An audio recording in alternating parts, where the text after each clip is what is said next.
Today is April 27, 2025. A dangerous severe weather outbreak is likely to unfold tomorrow on Monday, April 28th, across the Midwest and the upper Midwest. Powerful tornadoes that could be on the ground for a long period of time. Large to very large hailstones over 2 inches in diameter, which would be apple size or larger. And we could be seeing hurricane force winds up to 75 miles per hour. So today is the day to prepare as we have the significant severe weather outbreak likely to unfold here in areas that haven't seen a lot of severe weather this season. And this is a level 4 out of 5 risk across southeastern Minnesota, west central Wisconsin, and northeastern Iowa. So now is the time. Like the video, give it a thumbs up. The more likes we get, the more people who are informed and aware of the severe weather, and the more people that can stay safe from the severe weather. And also share this video with as many people as you can, friends, family, and on social media, and subscribe to the channel as we're going to continue to do these daily updates on this channel for dangerous severe weather setups like this, and even quiet weather as well, to give you a weather outlook for the spring, summer season and beyond. So again, dangerous severe weather here in the red, level 4 out of 5 on the risk scale. And the closer you are to 5, the more likely severe weather is. In the orange, that is a 3 out of 5, yellow is a 2 out of 5, and dark green is a 1 out of 5 here on the risk scale. Bigger cities in the mix here. In the red, we have Rochester, Minnesota, Minneapolis, St. Paul, over here into La Crosse, Prairie du Chien, and even Madison, Wisconsin, areas into northern Iowa. So we're keeping a very close eye near the Waterloo area and just north and west of Dubuque. So we're keeping an eye on that. In the orange, 3 out of 5, still significant. Green Bay down to Rockford, Dubuque, into areas of Des Moines and Ames, back towards Omaha and Kansas City, keeping a very close eye on you. And then the 2 out of 5 extending down into the OKC metro, Wichita, and Wichita Falls as we go through the day on Monday. The biggest threat here is for powerful, long track tornadoes. These are the tornadoes that are rare, especially in this part of the country. In the yellow, that's a 10% chance of tornadoes. In the red, that's a 15% chance of tornadoes. And you can see the hatch marks here. That's where stronger tornadoes, powerful tornadoes could be, and they could be on the ground for a long period of time. In the brown's a 5%, in the green is a 2% chance of tornadoes within a 25-mile point of any given point in or around this area. And then we look here at the spin in the atmosphere. This is your significant tornado parameter. The higher the value, the more rotation there is in the atmosphere.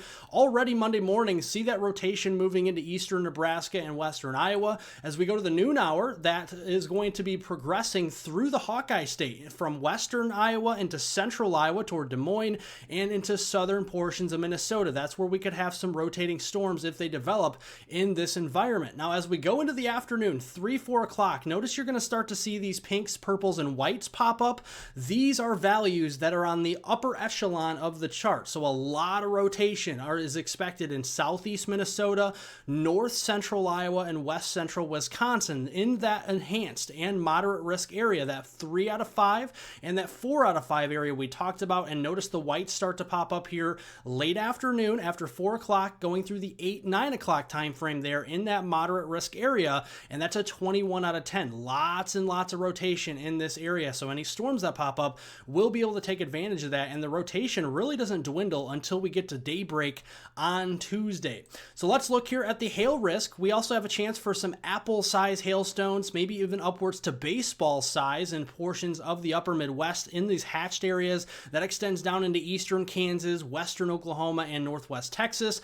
And then we have the wind threat, could be up to 75 miles per hour, the strongest, especially up here in east central Minnesota in the red, north central Wisconsin, and the western UP of Michigan. But damaging winds could even be possible here in the yellow and brown shaded color as well. What's driving this is a very strong low pressure, and this low pressure is in the eastern portions of Colorado near Denver here this evening. That's going to be moving north and east into portions of the Dakotas tomorrow afternoon. 993 millibars, pretty strong low pressure system for late April. Typically any low pressure system under 995 millibars this time of year going to be spelling out some trouble. And then as we go into Tuesday, this is going to translate from west to northeast from the Dakotas over into Ontario, and it's going to be trailing along with a dry line and cold front. That's what's going to get our storms going.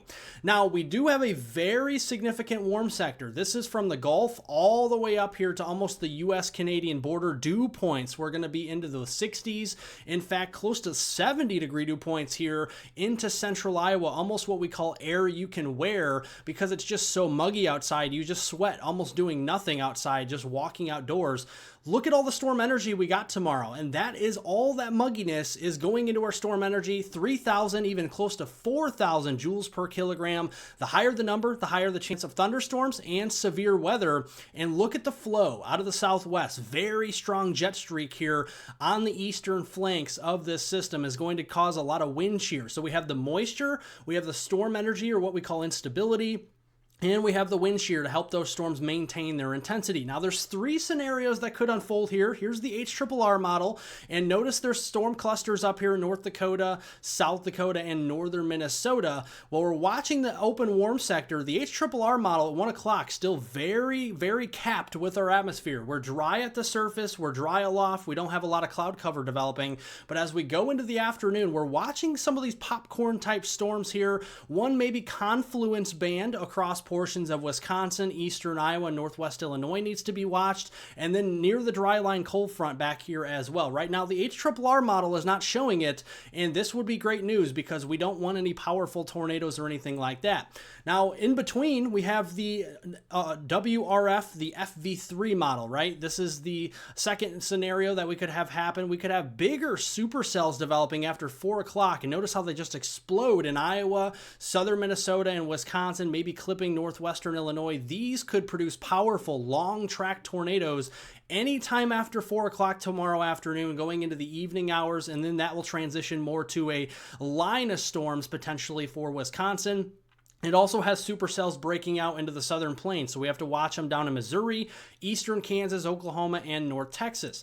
Now, the third and honestly most consistent signal from the European model, I know this is a global model, but it's been very consistent, has the warm sector storms really starting to pop up anytime after 2, 3 o'clock. Notice they're supercellular. They take more of a cluster to a line look, so that tells me that damaging winds and large hail would be more likely, but embedded tornadoes would be possible. Any of these discrete supercells could produce those powerful tornadoes we talked about, and those lines of storms will progress in areas like Milwaukee, Chicago, Peoria, and Rockford, and then more supercellular activity in Kansas and Oklahoma. So one of those three scenarios is likely to unfold. Which one is definitely hard to tell right now. Hopefully it's the HRRR, because the HRRR right now anyway is not showing anything really. So we want that to happen. We don't want big storms as we go into tomorrow.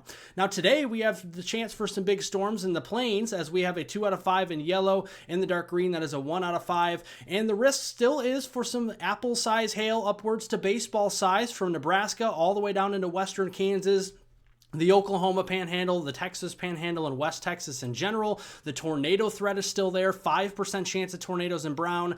Green is a 2% chance of tornadoes. Even a small area up here near the low pressure track in eastern Montana and southwest North Dakota, we need to keep an eye on for tornadoes. Going through the rest of the evening, it's not really that exciting of looking at storms here. The dry line really doesn't convect. We have areas of lift near the low pressure system itself, and obviously where you have more lifting motion in the atmosphere, you're going to get bigger clouds, and then you're going to get some severe weather, and that could happen up there into the Dakotas. In Montana, the dry line just doesn't look like it's going to fire off many storms, maybe 1 or 2 overnight, but that'll be about it. So really to recap, big day of severe weather tomorrow. Have multiple ways to receive severe weather watches and warnings, whether that's your local TV meteorologist, a YouTuber, maybe it's your NOAA weather radio to keep you, if you're sleeping, having an afternoon nap to wake you up for a tornado warning for your county. Make sure you have that on. Make sure you have working batteries for them as well, and multiple ways to receive watches and warnings. Severe weather extends into Tuesday, April 29th as well, upgraded in a 3 out of 5 in orange here into eastern and northeast Ohio, northwestern Pennsylvania, and western New York State. 2 out of 5 in the yellow, extending along the Ohio River back there toward the southern plains. And obviously in the dark green, that is a 1 out of 5 on the risk scale. Doesn't end there. As we go into Wednesday, April 30th, we have a 2 out of 5 in North Texas. This does include the Dallas-Fort Worth area. We'll be keeping an eye on that. So April is going out with a bang with severe weather, and it's going to also be leading to some heavier rainfall. North Texas, Oklahoma, into Kansas, Missouri, Arkansas, and Louisiana, even up into Illinois at times, seeing potentially several inches of rainfall. Drier areas will be down here near the southeast coast, the central plains, or back into the desert southwest, where little to no rain will be expected through Thursday, May 1st. Things will change as we go into the first week or so of May, as a high pressure ridge is going to be building over the upper Midwest, and that's going to be giving us a lot of sinking air, lots of sunny days up here, and that will create a lot of warmer temperatures.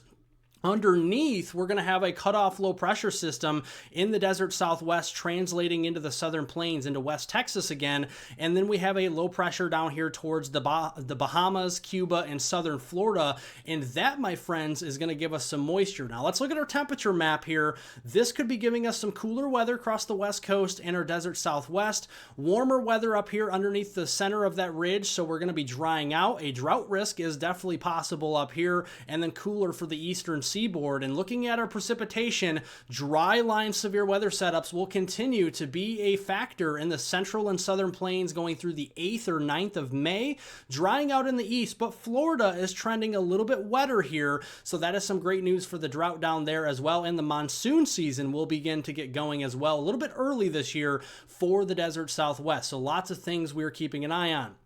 Again, stay safe, everybody. Thanks for watching. Give the video a like, a thumbs up, comment down below, and subscribe to the channel for the latest updates, and I'll see you all in the next update.